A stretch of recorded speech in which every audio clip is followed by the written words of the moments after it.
sommes en train de travailler sur ce qui pourrait constituer dans l'imaginaire d'un spectateur le squelette ou l'architecture de base d'une locomotive. Et c'est sur ça, ce serait constitué de cette locomotive imaginaire, ce ne serait pas vraiment réel parce qu'on est dans le volet artistique, en voulant laisser quand même une place à l'imaginaire du spectateur, de se faire une image propre à lui, de ce que pourrait être une locomotive, même si on en connaît aujourd'hui de nos jours, et avec les supports numériques, tout.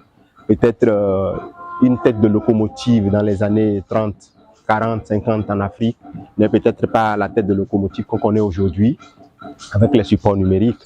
Donc c'était ça qui a constitué la base de la recherche scénographique. Quand j'ai fait la proposition à la scène, j'ai dit oui, on part sur cette base. C'est vrai que c'est un conte et il est très rare que les spectacles de conte abordent un spectacle de conte avec un décor réaliste.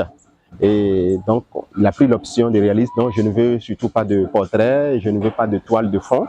Mais si on peut avoir un décor vraiment matérialisé, où on peut manipuler les pièces, et c'est là où on est rentré dans le dispositif vraiment d'une scénographie dont l'installation est progressive.